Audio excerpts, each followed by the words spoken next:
Olá, bem-vindo, bem-vinda. Estamos iniciando então a nossa aula 16 de curso de Espiritismo nível básico.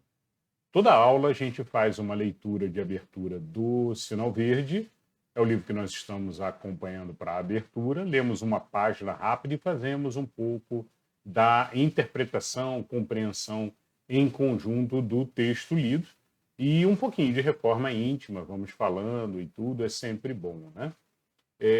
E em seguida a gente vai então para o Livro dos Espíritos. O objetivo principal do nosso estudo aqui do Espiritismo é a gente ler o Livro dos Espíritos, do início até o final, todas as perguntas. O Livro dos Espíritos ele foi escrito, compilado por Allan Kardec, aonde passou várias perguntas para os espíritos e recebia de volta as respostas, então, através dos médiuns e tudo, recebia as respostas e aí ele compilou isso tudo nas obras dele. Sendo que o Livro dos Espíritos foi a primeira obra, o primeiro livro da doutrina espírita, e toda essa história eu conto na aula número 1. Então, se você está começando hoje aqui, entrou aqui no canal com a gente, a recomendação é, primeiro, faça a aula 1, faça a aula 2. A aula 2 é super bacana, porque ela vai falar sobre Evangelho no Lar. A aula 1 fala sobre como surgiu o Espiritismo, né? O título é O que é o Espiritismo? Então vai conceituar, para quem não conhece, nunca ouviu falar, ou já ouviu falar, não tem certeza do que se trata, né? A aula 1 é o ideal, tá? A aula 2, a gente fala sobre o Evangelho no Lar. O Evangelho no Lar é uma prática excelente que todo espírita, ou toda família, de uma maneira geral, independente até da religião, deveria praticar, né? Que é a reunião para a oração.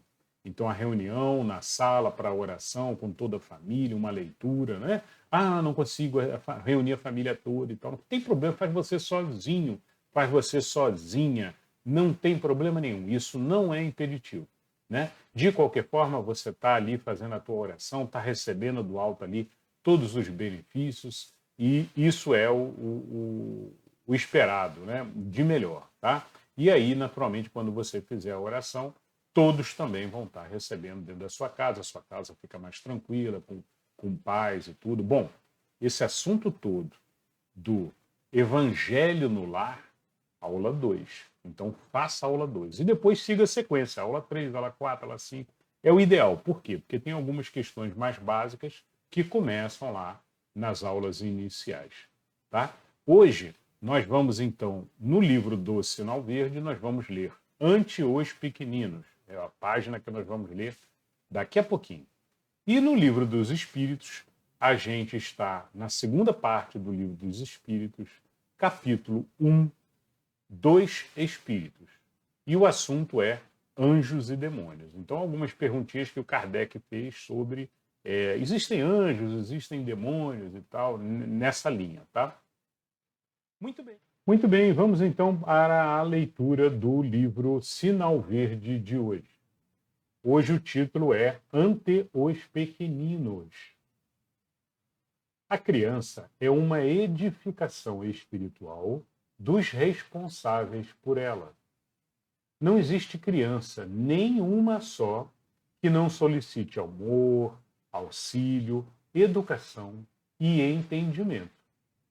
Cada pequenino, conquanto seja, via de regra, um espírito adulto, traz o cérebro extremamente sensível pelo fato de estar reiniciando o trabalho da reencarnação, tornando-se por isso mesmo um observador rigorista de tudo o que você fala ou faz.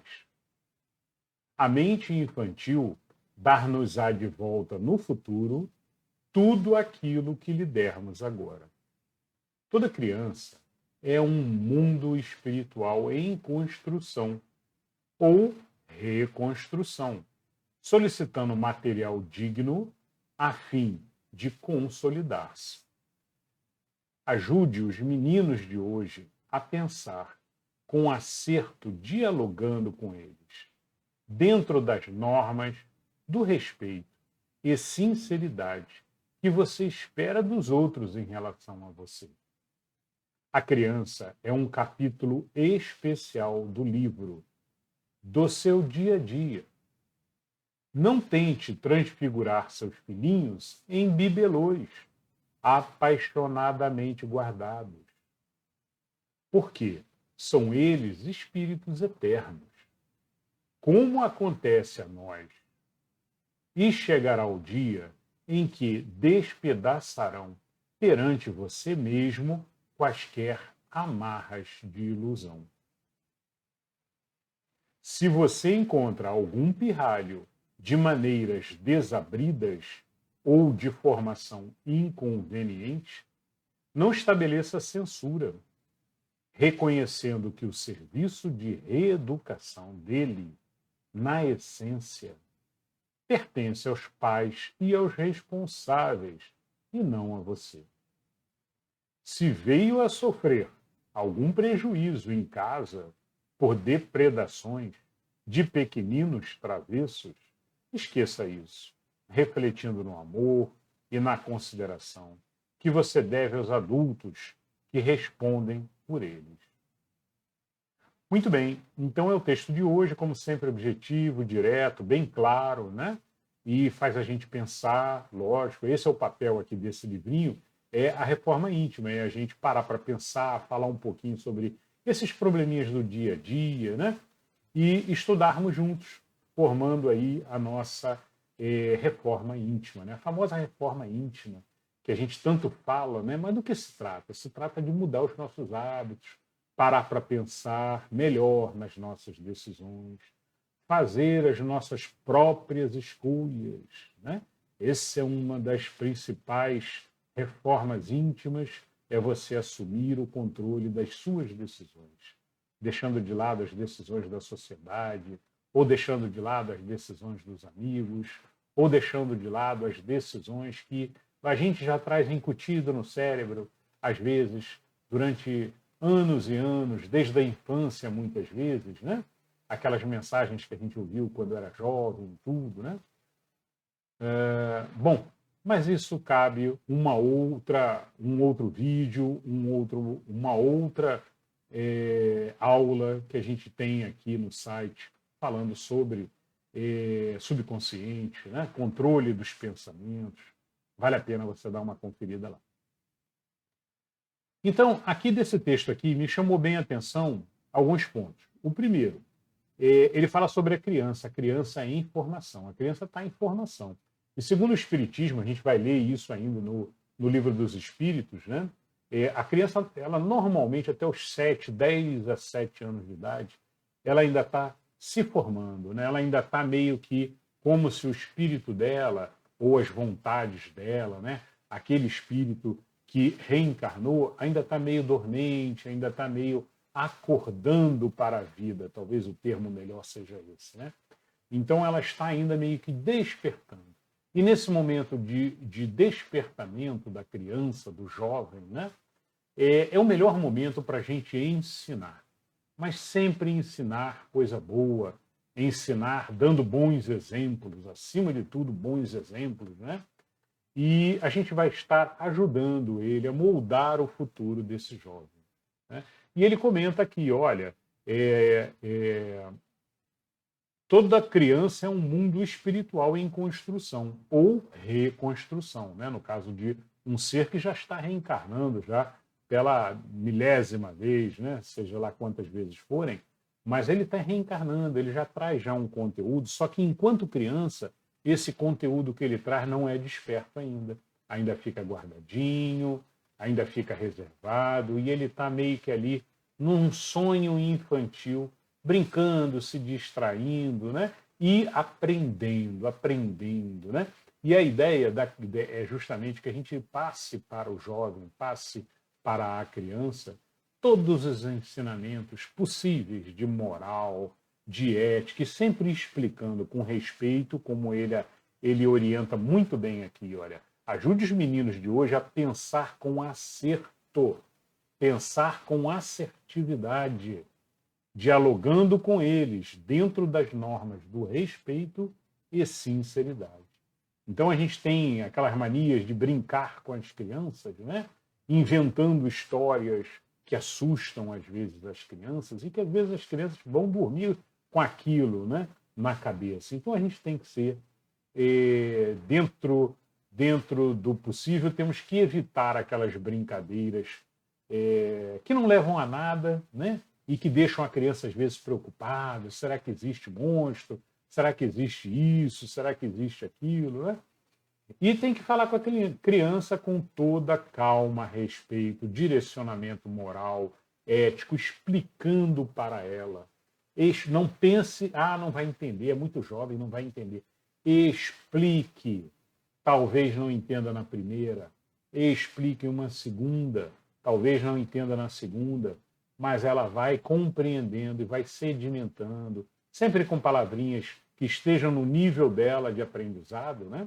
Mas vá passando com sinceridade, com amor, com afeto e com respeito a esse ser que está evoluindo, né? Que está aprendendo ali para poder formar uma nova vida. Então é muita responsabilidade dos responsáveis por estarem ali como tutores desse espírito em crescimento, de uma nova encarnação dele. Ensinem o que é de bom, o que há de bom no mundo. Ensinem o certo e o errado sempre. A criança é um capítulo especial no livro do seu dia a dia. Realmente muda os pais, né? Não tente transfigurar os seus filhinhos em bibelôs, apaixonadamente guardados, né? E aí vem duas palavrinhas aqui à mente, que uma delas é posse, né? É a gente, por vezes, achar que o filho é nosso, né? E que nós temos, ele pertence a nós e que nunca vai crescer, que ele tem que ficar sempre junto da gente, né? E isso é um engano, porque é um ser espiritual, ele vai tomar decisões e tem que tomar a partir de um certo momento, da idade mais adiantada um pouquinho, né, a partir da adolescência, né, é importante que você deixe ele tomar algumas decisões, porque alguns aprendizados só vêm com as próprias decisões. Então, é muito importante também desapegar, não ficar exageradamente apegado aos filhos, porque vão crescer e vão seguir sua jornada, e assim tem que ser. Os filhos não são nossos. Nesta encarnação, eles estão sobre a nossa tutela. Nós temos que ensiná-los e da melhor maneira que nos for possível. Pode ser que seja um filho de várias encarnações. Pode ser que estejamos encarnando e reencarnando várias encarnações com esse espírito. Por afinidade, as famílias se encontram na espiritualidade. E voltam a planejar novas encarnações juntas. Às vezes, para resolver algum problema que elas têm com o mundo. Alguma compreensão que não fizeram por causa de vidas passadas, e que uma tem que ajudar a outra para passar no mundo encarnados. Ou, às vezes, resolver problemas até entre si. Um irmão, uma irmã, um pai, uma mãe, um pai, um filho, uma mãe, um filho. Às vezes, trazem problemas de outras encarnações passadas. E tem que se encontrar para resolver. E resolver como? Com amor, com carinho. Pode ser que não seja uma família espiritual. Pode ser que em outra encarnação tenha sido um espírito que foi desafeto seu também. E você tem que tratar com amor, com respeito, com carinho. A gente nunca sabe. E também não deve ficar pensando: será que ele foi meu filho na outra encarnação? Será que ele foi... eu tenho algum desafeto com ele, por isso é que ele não me respeita. Por isso. Todo jovem tende a tomar as próprias decisões, sem querer respeitar muito, principalmente na adolescência, sem querer respeitar muito os adultos. Jesus já dizia: O profeta em seu vilarejo, em sua terra, não faz milagre. O médico não cura seus parentes. E isso já se diziam as palavras sábias antigas. Por vezes é necessário que o próprio jovem adolescente tome as suas decisões e aprenda por si só. Aí ele vai se voltar e vai passar a pedir orientação gradativamente. Lógico, temos que orientar, temos que tentar, pelo menos, mas sem exagero, dar o caminho, mostrar o caminho e explicar o porquê. Outro ponto importante. Se você se incomoda com um pirralho de maneiras desabridas, como diz o texto aqui, ou de formação inconveniente, ou seja, uma criança mal educada, né? Não estabeleça censuras reconhecendo o serviço de educação dele, que o serviço de educação dele, na essência, pertence aos pais. Né? Temos que ter isso em mente. A gente não tem que ficar ali colocando regras para um filho que não é nosso também. Né? Se tiver a oportunidade de ajudar, tudo bem, vamos tentar ajudar, mas sem excessos. Tudo na vida é equilíbrio. Né? Eu entendo essas últimas mensagens muito dessa forma. E a última mensagem aqui é justamente, olha, você teve algum prejuízo em casa, né? A janela quebrada, uma parede rabiscada, qualquer coisa desse tipo, né? Ele fala aqui, esqueça isso, reflita amor. Pense amor, reflita amor significa mentalize amor para esse ser, para que ele evolua, para que ele cresça e que ele aprenda, né? E que os pais deles, mentalize também os pais deles, com muito amor e com muito carinho, para que possam ensiná-lo e ele possa compreender de fato o que é certo e o que é errado. Tá? Assim, voltam para vocês as coisas do universo. Assim, a espiritualidade que nos acompanha sempre, nos monitora, nos acompanha em cima de todos os problemas. Às vezes, um vidro quebrado, uma parede rabiscada, nós tínhamos que passar por aquilo para mostrar que estamos sabendo passar por aquele tipo de inconveniente. Cabeça erguida, oração, fé em Deus e vamos em frente.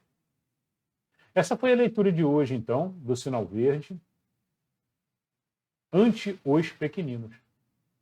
Vamos agora para a leitura do Livro dos Espíritos. E no Livro dos Espíritos nós estamos na parte 2, capítulo 1, dois espíritos. Estamos falando dos espíritos. E já passamos por todos esses itens que estão aí na tela e agora, nessa aula de hoje, nós vamos falar sobre anjos e demônios. Então, as perguntinhas que Kardec fez para os espíritos, querendo saber, olha, o que são anjos, o que são demônios, né? Existem anjos e demônios, né? Então, são essas mais ou menos as perguntas. Vamos lá às perguntas.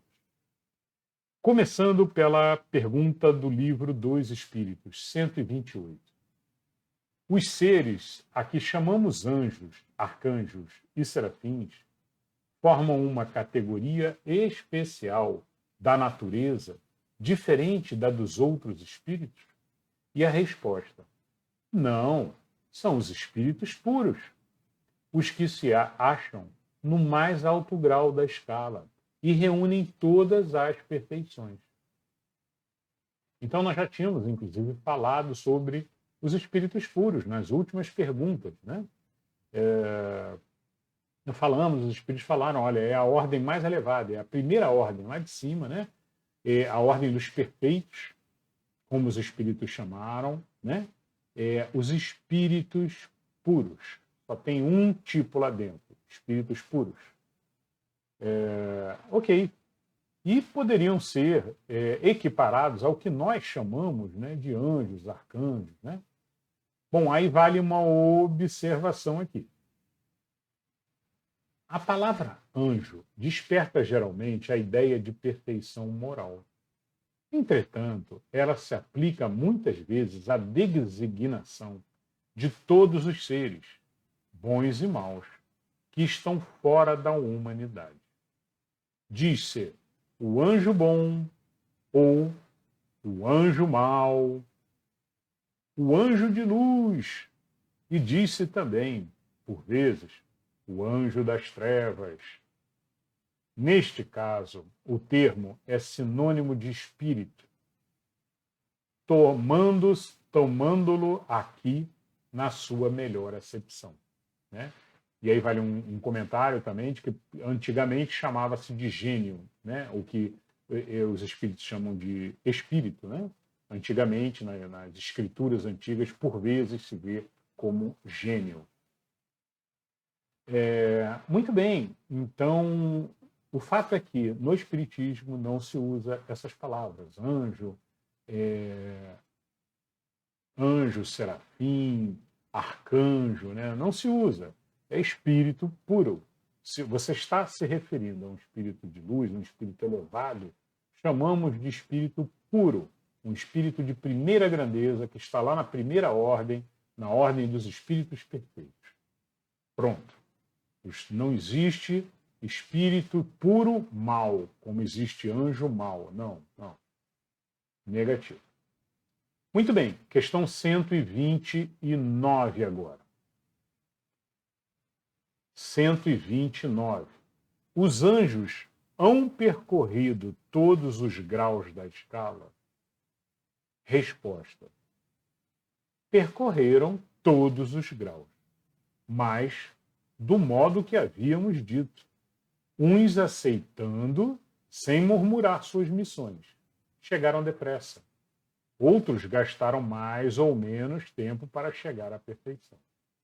Então, a gente já entende aqui o quê? Que anjos são como nós seremos um dia, se formos e agirmos da forma correta, né? Da forma como orienta Jesus, com o caminho sempre voltado a Deus, escolhendo no caminho da retidão o certo e o errado, diferenciando os dois e sempre firmes em nossas decisões em nome do bem, sempre, né?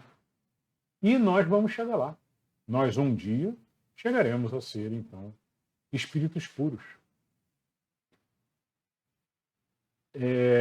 Alguns podem demorar um pouquinho mais, outros podem ir em direção reta, é com o que eles falaram aqui, mas chegaremos lá. Questão 130. Sendo errônea a opinião dos que admitem a existência de seres criados perfeitos e superiores a todas as outras criaturas, como se explica que essa crença esteja na tradição de quase todos os povos? Então, muitos povos e muitas filosofias, né, acreditam que existem seres perfeitos, que foram criados perfeitos, né? E o Espiritismo, justamente, pela resposta dos Espíritos que nós tivemos até agora, ele diz justamente que não. Deus cria seres sem conhecimento, seres ignorantes, que vão, aos pouquinhos, evoluindo e fazendo o seu crescimento gradual, utilizando as suas escolhas com livre-arbítrio, né? Até conseguirem chegar nas escalas. Agora, isso Deus já tem espíritos que são mais antigos, que já estão há muito tempo reencarnando e conseguiram, com esforço próprio, chegar nos níveis de anjos, nos níveis de espíritos puros, elevados, né? Espíritos de primeira ordem, ordem dos perfeitos. Bom, então a pergunta dele aqui olha, como é que pode existirem várias crenças no mundo todo que acreditam em seres perfeitos, né? Resposta. Fica sabendo que o mundo onde te achas não existe de toda a eternidade e que, muito tempo antes que ele existisse, já havia espíritos que tinham atingido um grau supremo. Acreditaram os homens que eles eram assim desde todos os tempos, né? Então existem filosofias de que o ser, eu não vou citar para não citar a filosofia, né? Mas o ser tal apareceu e falou isso no meio de uma batalha, e aí eles fizeram um diálogo, e é um ser supremo que está ali, né? É um ser supremo, e há muito tempo é supremo, mas ele teve o processo de evolução dele há milênios atrás, talvez milhões de anos atrás. Né? O nosso mundinho aqui começou agora, né? Apenas aí há 4,5 milhões de anos, né? Então nós somos novos aqui em termos de idade universal, né? Mas existem espíritos evoluindo em diversos outros planetas desse universo cósmico gigante. O conceito é basicamente esse aí, tá? Então, o que às vezes as religiões confundem é achar que eles já foram criados perfeitos. Né? Eles são perfeitos? São. São seres perfeitos. Mas não significa que já foram criados assim. Essa aqui é a grande resposta aí. Agora a questão 131 aqui para finalizar anjos e demônios. A pergunta: há demônios? No sentido de que se dá essa palavra, né? No sentido de que se usa no dia a dia, de uma maneira geral. Né? Lembrando que Kardec está na França no meio do século XIX, né? Então, tentando compreender o que são os espíritos, o que é a espiritualidade, e fazendo as perguntinhas dele aqui. Então, há demônios? E a resposta: se houvesse demônios, seriam obra de Deus. Mas, porventura, Deus seria justo e bom se houvera criado os seres destinados eternamente ao mal e a permanecerem eternamente desgraçados? Se há demônios, eles se encontram no mundo inferior, em que habitais, e em outros semelhantes. São esses homens hipócritas que fazem de Deus justo um Deus mau e vingativo, e que julgam agradá-lo por meio de abominações que praticam em seu nome. Então, uma resposta perfeita, né? Porque, olha, um Deus bom, misericordioso, bondoso, como nós acreditamos, jamais criaria um ser para ser mal durante toda a sua existência. E aí eles explicam: olha, o que existe, não existe demônio, não existe diabo, não existe qualquer tipo de ser desse tipo criado mal para fazer o mal e ponto final. Não. Né? Existem espíritos muito pouco evoluídos e que não querem evoluir, que querem ficar agregados no mal, fazendo o mal, se divertem com o mal o tempo inteiro. Né? E isso existe, infelizmente. Mas até estes irão fazer o seu aprendizado um dia, irão perceber o amor de Deus em seu interior, irão se esvaziar da maldade, irão se esvaziar do apego à matéria e, gradativamente, entrando Deus no seu interior, no interior desses seres, eles vão evoluindo. E vão, um dia, até chegar a ser seres de primeira ordem. Pode demorar um pouquinho mais, mas Deus está lá nos esperando sempre.